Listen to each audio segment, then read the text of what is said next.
Guess who's back and in fighting form? Yes, I've been at NFT NYC where it was really quiet. It actually rained a lot and there was an earthquake, but Doodles were there and they bounced back in fine style. VCs are also betting big on Web3 Gaming. Plus, in this episode, I drive a car. No, really, I actually drive a car here in the volume. Yeah, this is legit. Watch it all the way through, yeah. It's game time, bitches. Time for your weekly dose of on-chain gaming and culture. I don't even know what I'm saying anymore, so let's get MetaPlex'd. That's the intro, right? Boom! MetaPlex'd is written by humans, performed by idiots. All right, before we get going, we have partnered with Token Proof to run a nice little experiment. We have 4 MetaPlex'd episodes. If you missed the first one, well, you're shit out of luck, I'm afraid. 4 QR codes. Scan the QR codes when they come up and collect your POAP.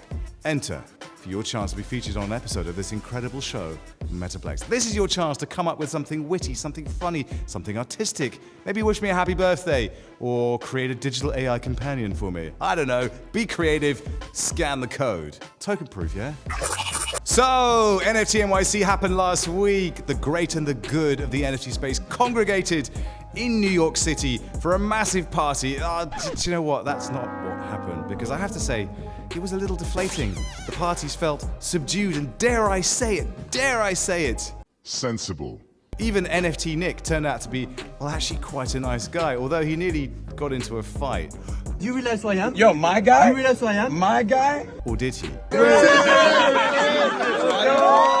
Something about NFT Nick is just all performance, all theatre, and you know what, it's pretty entertaining. But that whole thing is indicative of where the NFT market is at. Still apparently searching for a bottom, still apparently searching for a business model and a new narrative amongst all the meme coin mania. Unlike GDC, I'm afraid I don't have a ton of insights from this trip, except that these moments of relative calm allow you to see who's still building and who's working hard. Teams like Plague Puppets, teams like Cyberbrokers. Web3 Gaming, though, continues to lead the way. There is so much energy and excitement there, but it does leave the question, what's next for PFPs? And as if on cue to answer that very question, one project that used to enjoy that laughable moniker is of course Doodles, and they came out swinging last week with the announcement of Dullsville and the Doodleverse, which is a brand new animated experience. And this collaboration is part of a longer Just read the word, supermassive! This collaboration is part of a larger campaign called, ironically, given how colourful Doodles are, Project Grey. It's spelled G-R-A-Y. In English, like, it's G-R-E-Y. You American idiots. Now, they will also include live events, partnerships, exclusive merchandise, and digital collecting experiences. I don't know what any of that actually means. Stop. Now you stop. If it's not one thing, it's another.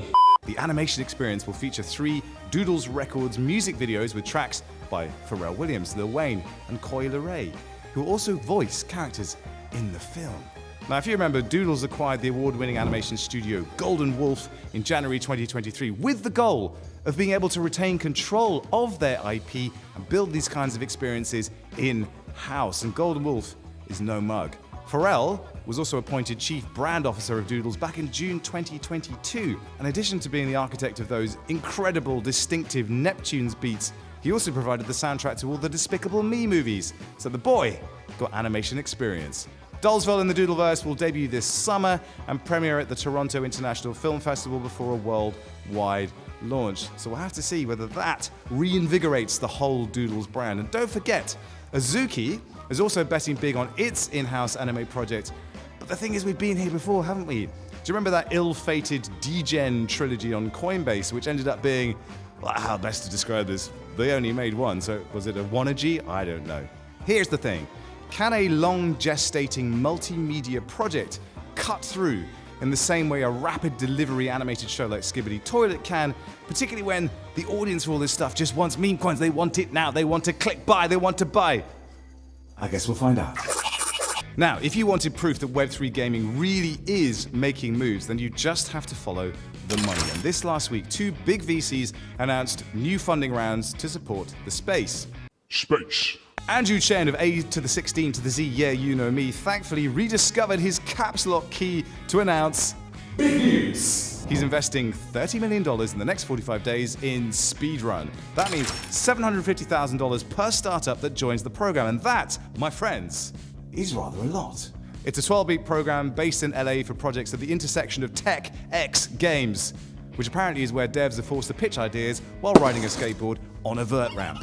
But Andrew's big news is pocket change when we compare it to the fine folks at Bitcraft, who rummaged furiously down the back of the sofa and came up smiling with $275 million and a copy of Razzle. All the press releases are talking about Bitcraft's vision of synthetic reality, which just sounds like bollocks to me. But if you head to their website, the vision page that's linked in the articles doesn't exist. What? So maybe synthetic actually means not real. Maybe it's just bollocks after all. But hey ho, Bitcraft apparently believes in the transformative power of digital experiences, shaping the future of entertainment. Well, shit! I mean, isn't that exactly what base is all about? Maybe that's what I'm all about. Maybe we should apply. Omar, get your pencil. Time for some fast as headlines now. I'm afraid there's not been a lot going on, but here are a few to munch on for you. So HYTOPIA Games says it's going to launch a closed beta of its Minecraft-inspired Web3 video game HYTOPIA this month after the developer generated $8 million from their node sale. Gunzilla Games, makers of Web3 game Off the Grid, will be integrating their Avalanche-based Guns blockchain Check out the gun. with the OpenSea marketplace to enable straightforward trading of in-game items. Straightforward, huh? Launching our own marketplace, it actually does make sense if you want to control royalties, but if you just want as many people as possible to access your items, then this, well, I guess it makes sense. And here's a funny one, because Ordz Games has introduced a blockchain-based handheld device called, I shit you not, it's called BitBoy. This is not about money for me. I hope you guys understand this. No, not that BitBoy. And it functions as a gaming device and a secure Bitcoin hardware wallet. Yeah, this is actually real.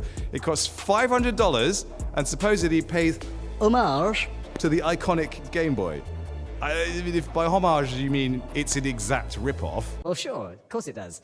So this BitBoy device supports classic games, it enables multiplayer gaming, and it allows users to earn Bitcoin rewards within a DePIN network through mining and NFT features. I mean, so you can play basically retro games and earn Bitcoin.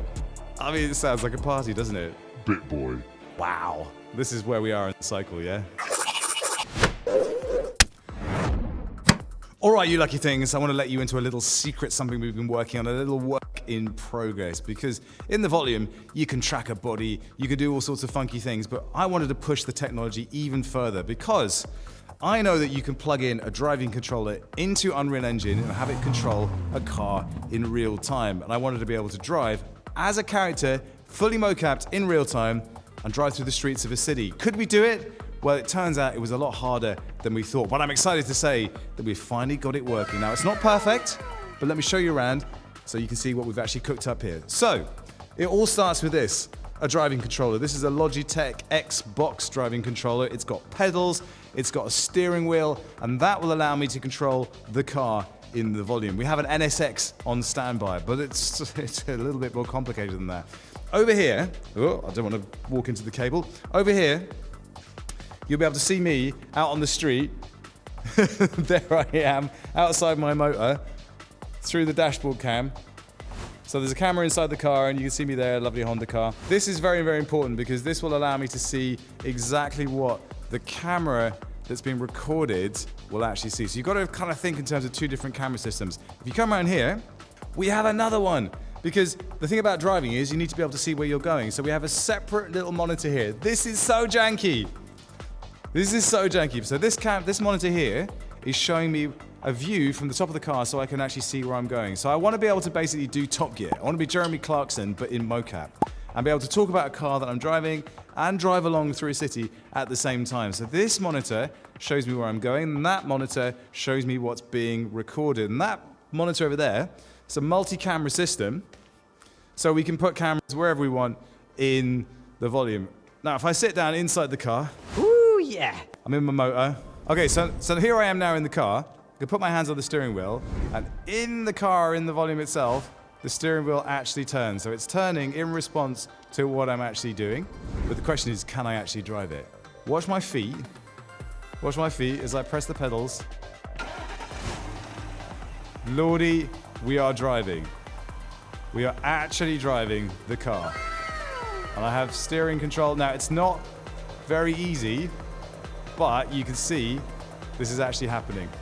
The brakes are actually not here on my feet, but they're on the paddles on the steering wheel. So I can brake, slow the car right down, and there we go. Omar, why don't you show some of the other camera angles that we've got here? Going around corners is not the best at the moment. So I've got a camera here, I can talk to this camera here, a bit like Clarkson.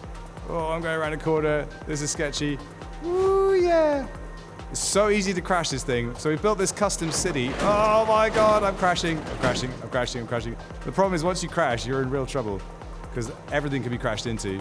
Omar, show some of the exterior shots. Oh, stop sign. I got through it. Brilliant. Well, you remember how we can do fast changing of clothing and stuff? Oh, I got spot. That's a proper shun. The insurer is going to have a word to say about that. So if I want to change vehicle, it's as easy as this. And there I am, suddenly in a different car. And boom, crashed it. Instant death. And here I am, driving through the streets. Now, yeah, I know it's not perfect. But this is just the first step along the way to creating a car driving show where we can actually drive vehicles and crash them all in real time. So obviously work in progress. But you can see we can hook it all up so I can be inside a car. I can actually drive the car steering wheel responds to what I'm actually doing, and the input of all of that can be created just like an episode of Top Gear. So I can talk to this camera here. It's like, oh yeah, I'm driving this car. Yeah, the handling's a little off, the braking's a little off, and the balance, very nice indeed. And that is work in progress of how we do our driving setup. Now, the thing to remember is this setup could be a spaceship, it could be a motorbike, it could be a boat, it could be any vehicle. And once we've got it dialed in properly and working at properly like 30 frames per second, it's going to be insane what we can do with it. So I hope you enjoyed that little glimpse to some of the tech dev we've been doing here at Based. All right, that's it for this week. Don't forget to grab the part with Token Proof. We're cooking hard, and we'll keep you posted about upcoming things very soon. This is your favorite Gen 3 influencer saying, keep it real, bitches. Vroom, vroom.